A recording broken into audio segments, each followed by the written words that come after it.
Now let's go back to week number 1 and recall the satisfiability problem. If you recall, the question was, is there an input combination that makes a given compound proposition true? So we were talking about a propositional logic, and you have a, let's say, compound proposition of a number of variables, x, XOR, y, or z, NAND with complement of z, etc. Anything you can think of. That expression, that compound proposition, was called satisfiable if there was an input combination that makes it true. That was the definition. And the satisfiability problem is, given such a compound proposition, is there an input combination that makes it true? Okay, so this is, if you recall, I had mentioned this as a significant problem, and we see that this problem is in class NP, because a non-deterministic Turing machine can try all possible inputs in parallel, just as I mentioned now. Let's say you have 5 literals, X, Y, Z, W, V, let's say.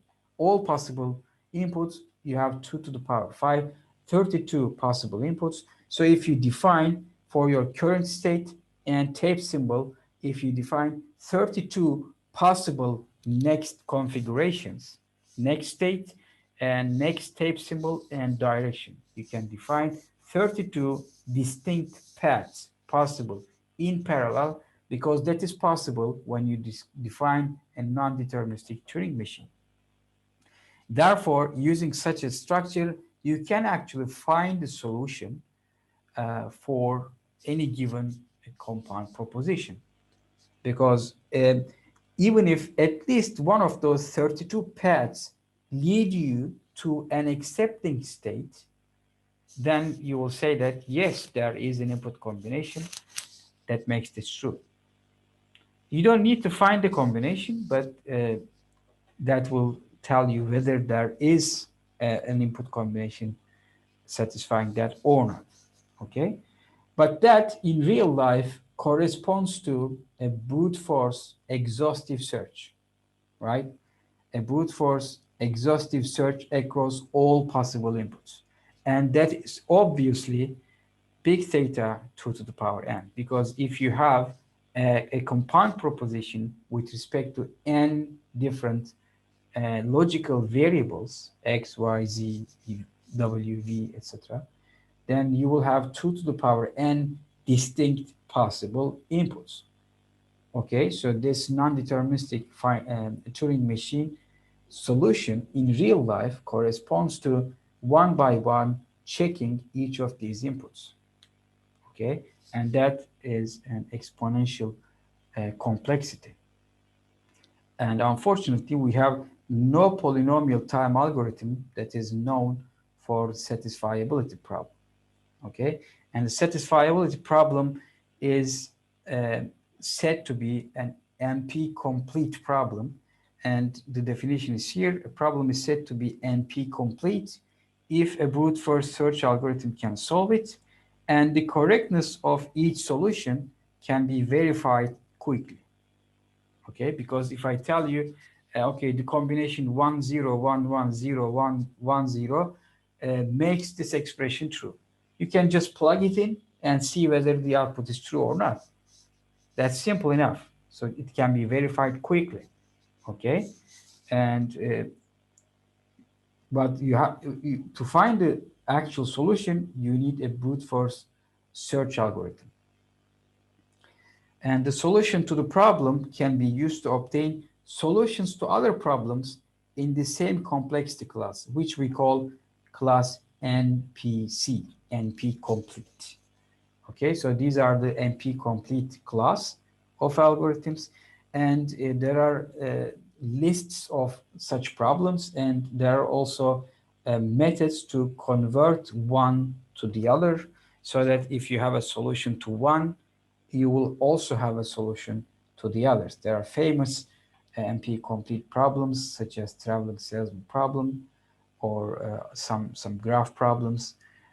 So if you can find a solution to satisfiability, you can also find a solution to a corresponding, let's say, traveling salesman problem.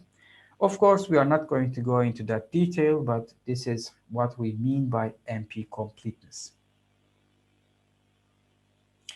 Now, we also have the concept of NP-hardness. We have NP-complete problems. We also have NP-hard problems. Again, this is a little bit vaguely defined informally as a problem that is at least as hard as the hardest problems in NP. Okay, what does this mean? A problem that is at least as hard as the hardest problems in NP, we call those NP hard.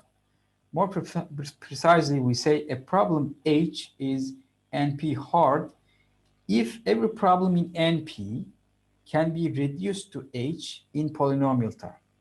This means consider a problem H so that when you have a solution to the problem H, you can adapt it to obtain a solution to any problem in NP, and this adaptation requires no more than polynomial time.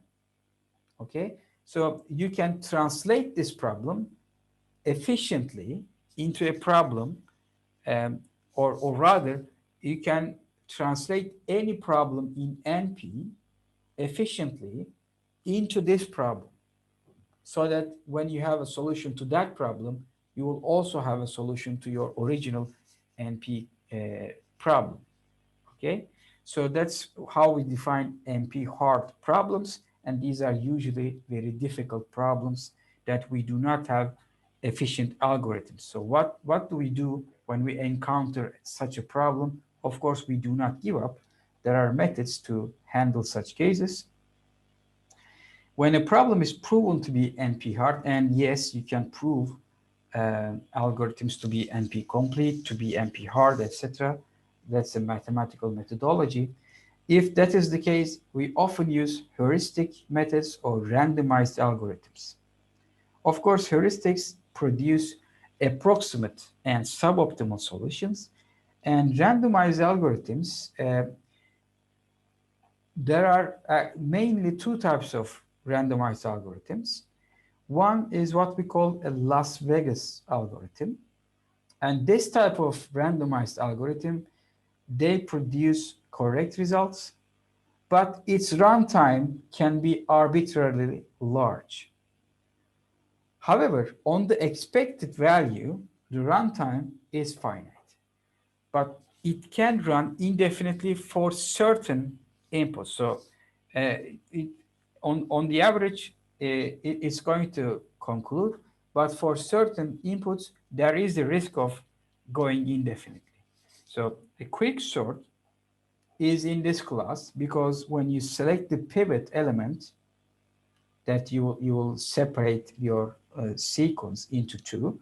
Usually we select this randomly. Okay, so you select the pivot element randomly. This gives a randomized character to the quicksort.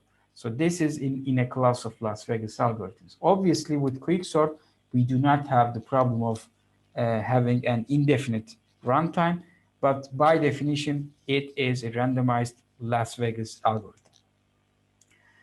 On the other hand, we also have what we call Monte Carlo algorithms, a second type of randomized algorithms. Now, for these, your runtime is guaranteed to be finite. However, the output may be incorrect. And this is typically with a small probability if you design your algorithm in a smart way.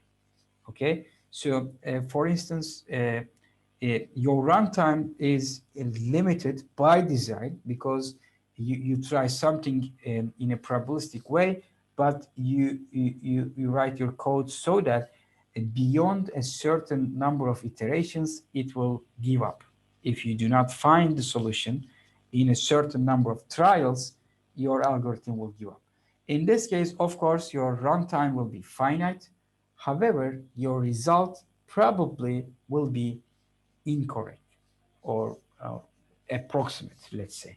Of course, you don't do this in a blind way. There are ways to design these types of algorithms, but these are the two types of randomized algorithms. And in general, a Las Vegas algorithm can always be converted to a Monte Carlo algorithm, because if you just limit the number of iterations, the number of trials, you have a Monte Carlo algorithm right away. But it's not the other way around, because there are some problems which you cannot guarantee an optimum solution, for which you use Monte Carlo algorithms. So it may not be possible to convert it to a Las Vegas type of algorithm, because well, you cannot find the best solution anyway.